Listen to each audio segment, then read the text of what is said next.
forgotten.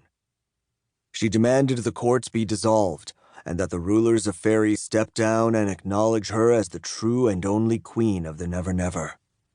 Naturally, the other rulers refused, and the war with the Forgotten began. At that moment, Keirran made his choice. And it was Destroyer. He betrayed his court, turned his back on his family, and joined the lady in her quest to conquer the Never Never. And even though I had known it could happen, even though the prophecy had foretold it, it was still a devastating blow for both Meghan and myself.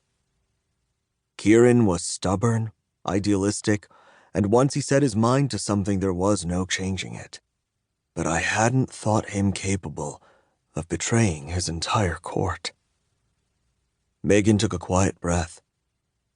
I could sense the struggle within. The desire to know what had happened to our son, balanced against the duties and obligations of the Iron Queen. Faery wasn't safe. We had just returned from the Wildwood, after battling a vicious new monster that nearly killed us all. I still ached, muscles battered and bruised from the power of the creature's attacks. There had been 5 of us. Myself, the Iron Queen, Robin Goodfellow, an Iron Fairy named Coal Eater, and a Forgotten called Nyx.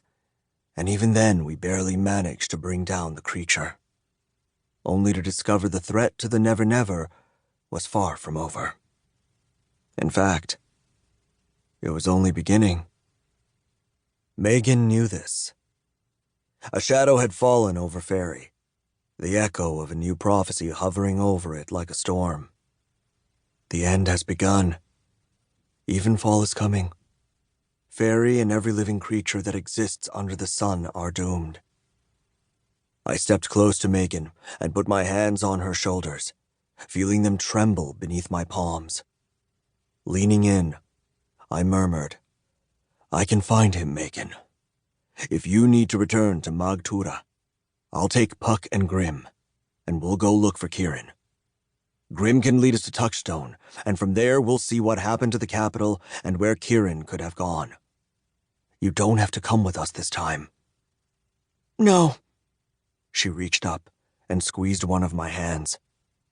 "I need to know what happened to Touchstone. Why it suddenly vanished. If another one of those monsters is responsible for its destruction, you'll need my help to take it down. Besides..." She paused, a shadow of pain crossing her face.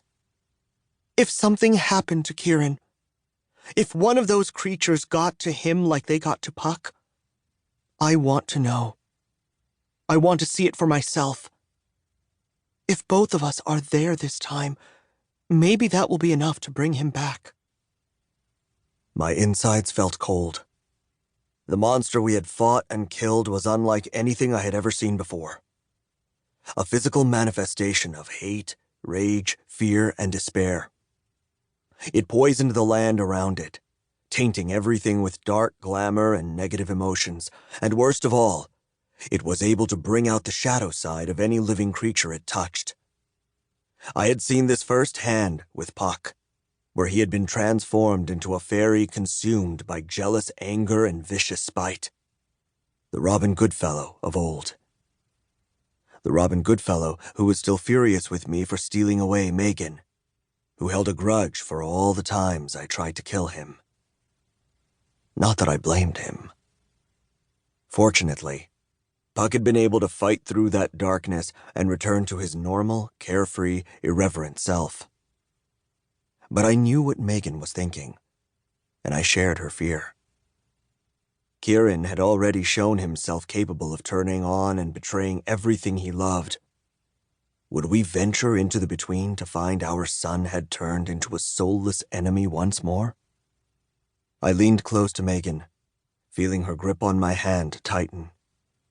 "We'll find him," I said quietly. "We'll find him, and whatever it takes, we'll bring him home." She nodded once, then stepped away to gaze down at the still kneeling Glitch.